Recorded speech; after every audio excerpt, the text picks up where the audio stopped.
बोलो जयकारा। बोल मेरे श्री गुरु महाराज की जय।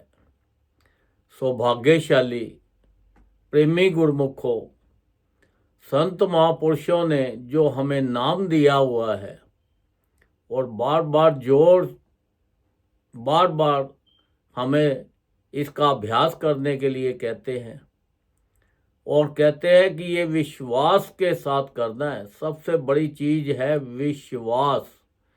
अगर आप विश्वास के साथ करते हो तो आप एक दिन ब्रह्म का रूप बन जाओगे, क्योंकि जो नाम हमें मिला है ये नाम कोई एक छोटी सी चीज नहीं है, ये इतनी बड़ी चीज है, ये इतनी अमूल्यवान है, इसका कोई मोल डाल ही नहीं सकता।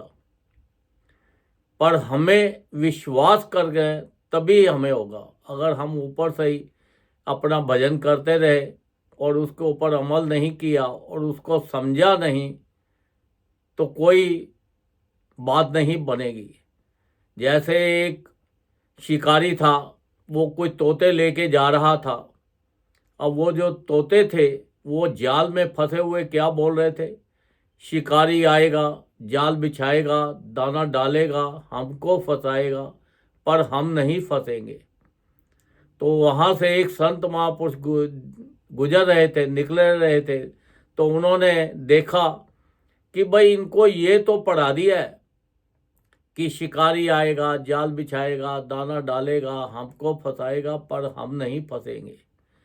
ये बोल तो रहे हैं पर इनको इसका मतलब नहीं पता कि इसका मतलब क्या है। अगर इनको इसका मतलब पता होता तो आज ये जाल के अंदर फंसे हुए नहीं होते। तो ऐसे ही जो संत महापुरुषों ने हमें नाम दिया है, ये नाम का हमने पूरा पूरा लाभ लेना है, नाम का पूरा पूरा फायदा उठाना है और इसका मतलब समझना है कि ये नाम क्या चीज है। अब देखो, एक राजा था। अब राजा बड़ा धर्मात्मा था, धार्मिक विचारों वाला था। उन्होंने अपना एक योजन रखा कि भाई जितने भी मेरे देश के अंदर हैं या विदेश में हैं, सब जितने ज्ञानी हैं सब आओ।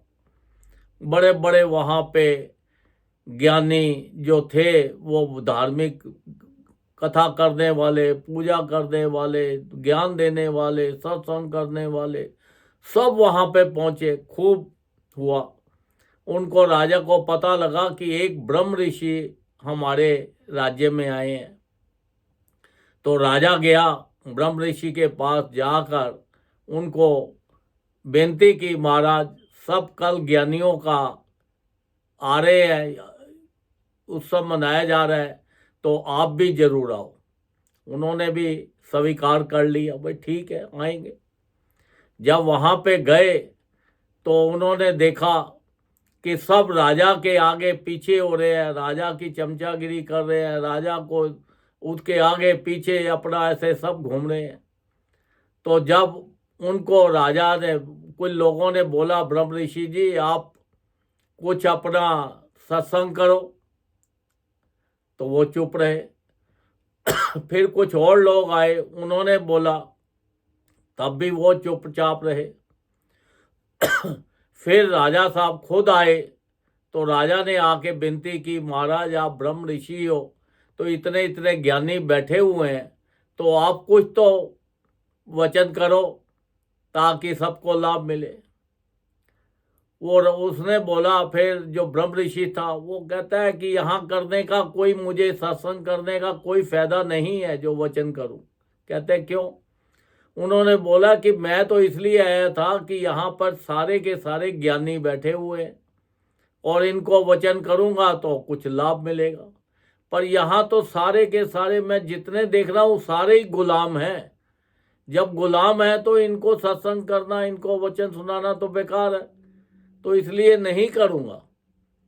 उन्होंने बोला, राजा बड़ा हैरान हुआ। सब बड़े हैरान हुए कि गुलाम कैसे हैं। वो कहते हैं कि देखो जितने भी ज्ञानी हैं, आप ज्ञानी बोल रहे हो, सब आपके आगे पीछे घूम रहे हैं, आपकी प्रशंसा कर रहे हैं, आपके कर रहे हैं, तो ये गुलामी है। जब ये आपके हैं तो फिर इनको परमात्मा से अपने आप को कैसे पता लगेगा हम ज्ञानी कैसे हैं। तो इसलिए यहाँ नहीं करना कि ऐसे ही संत महापुरुष फरमाते हैं कि हम जितने भी संसारी लोग हैं हम अपने शरीर के गुलाम हुए हुए हैं। जब हम शरीर के गुलाम हुए हैं तो फिर हमें सत्संग का लाभ कैसे मिलेगा। वो तो हमें बार बार सत्संग का लाभ देना चाहते हैं, पर हम तो अपने शरीर के गुलाम हुए हैं। कभी शरीर को बढ़िया कपड़े पहनाते हैं, कभी शरीर को घुमाते हैं, बढ़िया बढ़िया खिलाते हैं, बढ़िया बढ़िया जगह पे लेके जाते हैं, बहुत कुछ इसका ध्यान रखते हैं। तो हम तो शरीर के गुलाम बन के बैठे हैं। तो संत महापुरुष तो बार बार फरमाते हैं कि देखो ये शरीर का ध्यान रखना भी आपका फर्ज है। ऐसा नहीं कि शरीर का ध्यान नहीं रखो, पर इसके साथ साथ भजन जरूर करो, क्योंकि जब तक भजन नहीं करेंगे बात नहीं बनेंगे। तुम्हें एक शरीर का रोल मिला हुआ है। जैसे हॉलीवुड में देखो, बॉलीवुड में देखो, अब एक्टरों को देखो कि वो कितना बढ़िया रोल करते हैं। अब एक करोड़पति अरबपति अगर एक एक्टर है, उसको रोल दिया जाए तो भीख मांगनी है, तो वो अपनी भीख का रोल देखो कितना बढ़िया अदा करता है। पर उसे ये तो पता होता है कि ये तो मैं रोल कर रहा हूँ, पर मैं कोई भिखारी थोड़ा हूँ।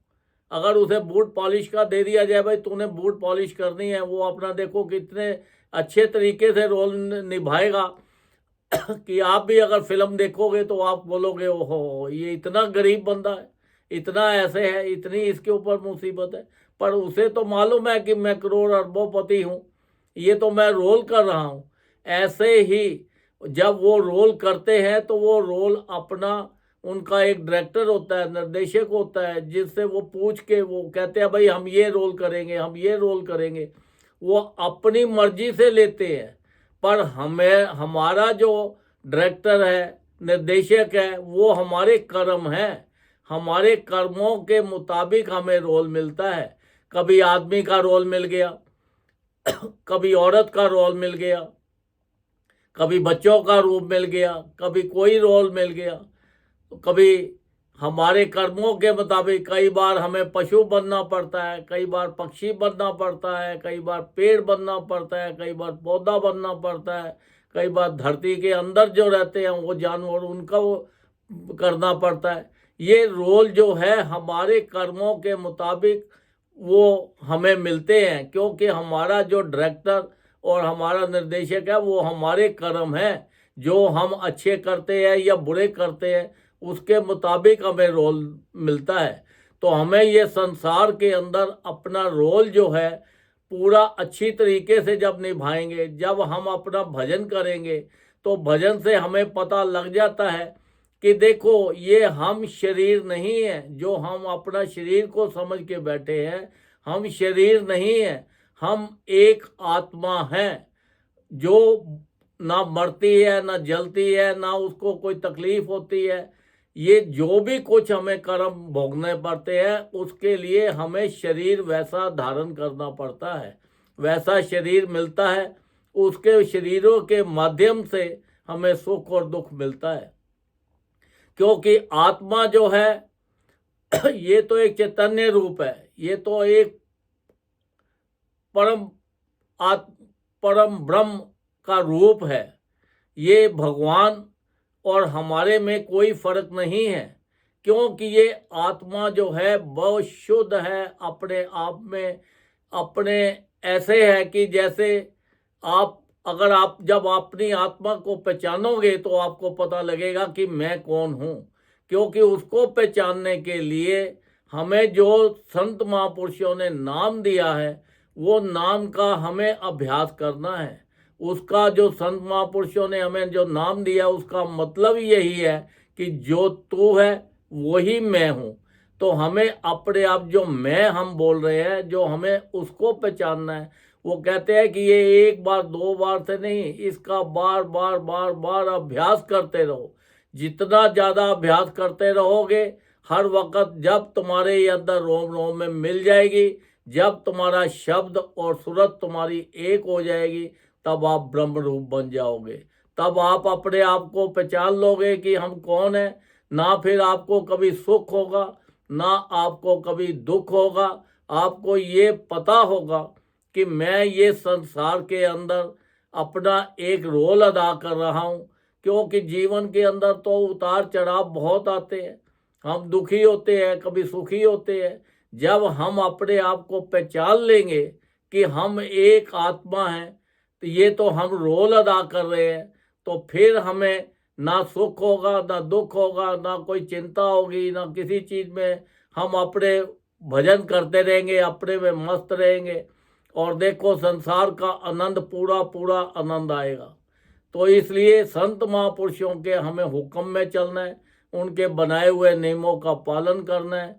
उन्होंने तो हमारे ऊपर देखो कितनी अपार कृपा करके हमारे लिए 5 नियम बना दिए हैं, श्री आरती, पूजा, सत्संग, सेवा, सिमरन और ध्यान। जो श्रद्धा सहित करे निश्चय हो कल्याण।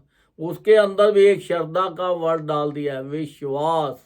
क्योंकि संसार के अंदर सबसे बड़ी चीज ही विश्वास है। तो देखो, अब वो कहते हैं जिस परिवार के अंदर ये 5 नियमों का पालन होगा, उस परिवार के अंदर हमेशा खुशियां ही खुशियां रहेंगी। वहाँ पे हर तरह की मौज रहेगी। संसार के भी सारे सुख मिलेंगे और परलोक के भी सारे सुख मिलेंगे। संत महापुरुष तो बार बार जोर दे रहे हैं कि देखो 24 घंटे हैं, 24 घंटे में हमारे कितने कीमती श्वास खराब हो रहे हैं। आप कम से कम भी 2 घंटे हर रोज भजन किया करो। 2 घंटे कंटिन्यूस नहीं कर सकते तो 1-1 घंटा करके करो। 1-1 घंटा करके नहीं कर सकते तो आधा-आधा घंटा करके करो। भजन जरूर करो। अगर बैठ के नहीं कर सकते तो लेट के करो। शरीर तंदुरुस्त नहीं है तो जैसे भी टाइम मिले वैसे करो। भजन करने का कोई समय और कोई जगह नहीं होती, या आप कहीं पे भी इसका भजन कर सकते हो। तो देखो इतना हमारे ऊपर अपार कृपा है, संत महापुरुषों ने की है। तो हमारी ड्यूटी बनती है कि हम उनके हुक्म में चले, उनके बनाए हुए नियमों का पालन करें, और ताकि जो सत्संग सुने उसके ऊपर भी अमल करें। ऐसा नहीं कि सत्संग तो चल रहा है, हम इधर इधर घूम रहे हैं, हमें दूसरे चीज़ें सोच रहे हैं, तो फिर सत्संग का पूरा लाभ नहीं मिलता। और भजन ज़्यादा से ज़्यादा करें, सबके लिए अच्छा सोचे, अच्छा करे। जो कोई किसी के अंदर कोई किसी की निंदा ना करे, किसी के पुरानी चीज़ें बातें जो याद आती है सबको भूल जाओ। ये सोच लो कि संसार के अंदर कुछ भी नहीं है। संसार के अंदर हम एक रोल कर रहे हैं। किसी से दुश्मनी नहीं, किसी से प्यार नहीं, किसी का रिश्ता नहीं, कोई कुछ नहीं। कोई कुछ तुम्हें कह दे उसकी परवाह मत करो, कोई 4 गालियां निकाल दे, कोई बात नहीं। क्योंकि वो ये एक रोल हम अदा रहे हैं, हमारे कर्मों के मुताबिक ही हमें सुख और दुख मिलते हैं। तो संत महापुरुषों ने इतनी अपार कृपा की है, तो हमें ज़्यादा से ज़्यादा भजन करना है, ज़्यादा से ज़्यादा नाम जपना है, और अपने आप को पहचानना है कि मैं कौन हूँ, ताकि हमें जीवन का पूरा पूरा लाभ मिले, संसार के भी सारे सुख मिले और परलोक के भी सारे सुख मिले। बोलो जयकारा, बोल मेरे श्री गुरु महाराज की जय।